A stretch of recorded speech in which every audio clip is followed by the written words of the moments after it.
Amelia offered her hand to the pained Javier to squeeze for relief, but he refused, worried he'd hurt her. Don't. I'll end up breaking your fingers. Seeing the misery in his eyes, she desperately turned to the doctor. Dr. Marquez, is there no way to lessen his pain? The doctor frowned. I'm applying the ointment as gently as possible, but I'm afraid the pain is unavoidable. Unable to stand idly by, Amelia used a cool towel to wipe the sweat from his brow. I'll stay and talk to you then, she said softly, to distract your mind from the pain. What should we chat about? Or I could tell you a story. Amelia's kindness did not go unnoticed. Even Dr. Marquez, who was busy at work, cast them an amused glance. Javier's eyes narrowed as he fought the agony. You really want to help divert the pain? Without hesitation, she nodded. Of course, tell me what to do. His strained voice was husky and deep.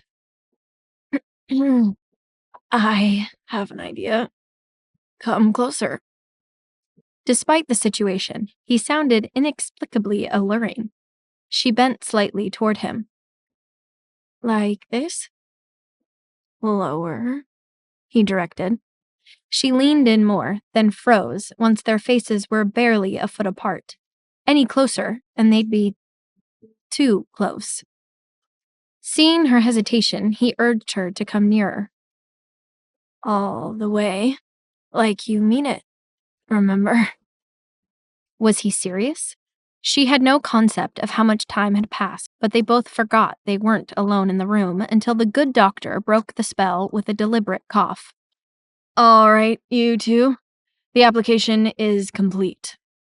Dr. Marquez stood awkwardly by, exasperated by their blatant disregard for his existence. Amelia stiffened when she crashed back to reality and embarrassment washed over her. Her wide, flustered eyes darted away from the two men and she fled to the bathroom. Dr. Marquez turned to Javier and smirked. I'm starting to feel unneeded here. I should notify the medical journals of this new method of pain management you've pioneered. Javier furrowed his brow and stared at his friend dryly. Don't know what you mean. Must be the meds you put me on is messing with my head. Dr. Marquez chuckled to himself. Sure, let's go with that excuse. Amelia couldn't believe what just happened as she paced circles in the bathroom. She'd completely forgotten there was a third person in the room. If she'd been a real nurse, her license would have been revoked right then and there. What is wrong with you? This is insane, she whispered to herself. Even in critical condition, that man is and she was for letting him lure her in with that pain relief stunt. Unable to calm down, she cursed her heart for pounding so wildly it refused to subside. What was happening? Could it be that she was falling for him? No, absolutely not. This was nothing more than a classic case of the Florence Nightingale effect. She slapped her cheeks to shake it off. Stay rational, Amelia. Their current situation was a fluke, after all. If it weren't for Max, their paths wouldn't have crossed in 100 lifetimes.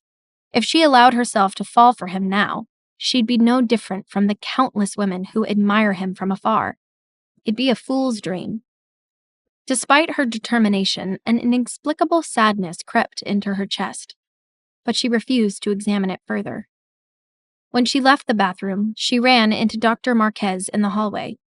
He bid her goodbye, and curiosity suddenly filled his eyes. You two are dating, aren't you? Dating?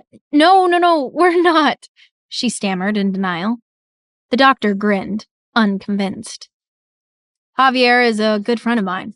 He may put up a gruff front, but once you get to know him, you'll find he fiercely spoils and protects those he loves. Not hard to fall for the guy, is it? Ignoring the nosy doctor's words, Amelia turned on her heel and quickly left. In all their 10 years of friendship, Dr. Marquez had never seen Javier this taken with someone. Despite his protests, it was clear he held her in high regard. So naturally, Marquez was tempted to play Cupid. The doctor's words were true. Falling for a handsome prince was indeed an easy thing to do.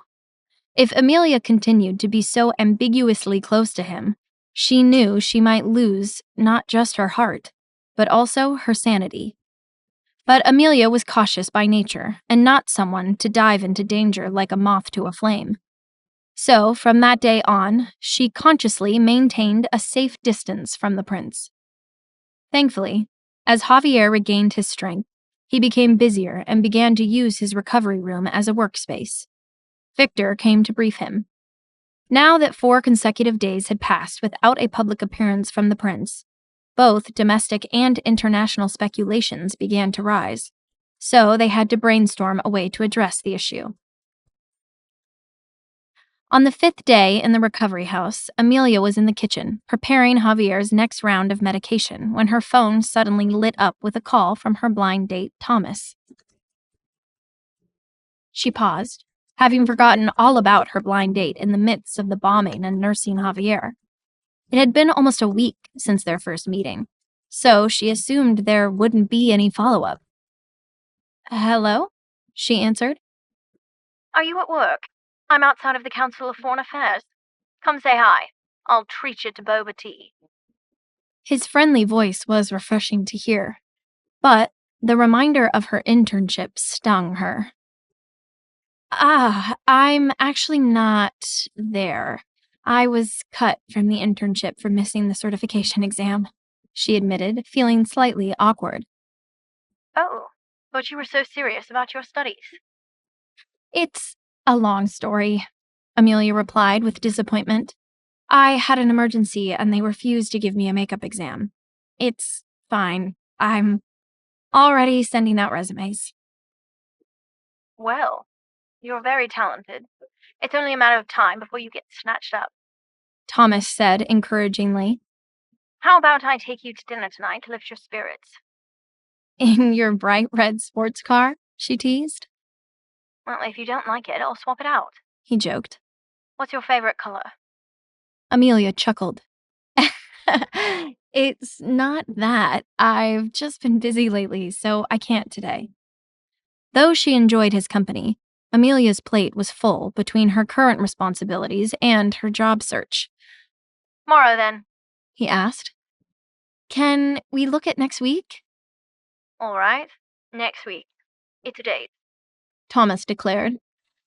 "A date it is," she said. But as she spoke, she turned to see Javier in the doorway, on his feet, and she shouted in shock. "What are you doing?" What? Thomas asked, confused. "Oh, sorry, I have to go. Bye." She ended the call hastily. Every step Javier took seemed labored and painful. Still, he had managed to walk to the kitchen. Sweat dotted his pale forehead from the effort. Fearing he might fall, Amelia ran to his side and banged her waist on the corner of the counter in her haste. She winced and clutched her side, but didn't stop until she grabbed his arm to steady him. "Why did you come out? The doctor said you need to rest in bed." "I have to appear in public tomorrow, so I have to adjust to the pain," he replied evenly. "You're going out to face the media tomorrow?" Her brow furrowed with concern. "Yes." "But your condition, you're still healing. Standing for too long will only aggravate your injuries, at the risk of infection." She trailed off as Javier studied her intently. Her obvious concern somehow dulled the sharp edge of his pain. His lips curved faintly as he asked, "How's your side?" "What?" she asked, puzzled. He gave her a pointed look, then hooked his finger in her belt loop and pulled her to him. "Careful," she stiffened, bracing her hands against his shoulders to avoid bumping into his wounds. Ignoring her panic, Javier's palm slid to the spot on her waist that collided with the counter, and he gently massaged the sore area. She winced. Hurts a little," she admitted softly, her brows knitting together. For days, she successfully maintained a safe distance from him. Yet, with his first steps since the accident, he chose to come so close that she could see every detail of him. His dark eyes, the curve of his lips, and the strong, firm fingers that were currently touching her. Was this man a seductress in his past life? Everything about him was magnetizing. She quickly averted her gaze. It's fine now, thank you. Javier removed his hand. What happened to your job? What? She didn't expect the sudden question. I overheard your call. Foreign Affairs cut you? She wished he hadn't heard that conversation. Now I know where your son gets it from. It's rude to listen to other people's phone calls. Javier rolled his eyes. Just tell me. Amelia exhaled. The day you got injured and Victor summoned me here was the day of my certification exam. So I wasn't able to take it and they dropped me. To find out what happens next, download the Pocket FM app in the next minute to get free access to all episodes of The Royal Accident for free.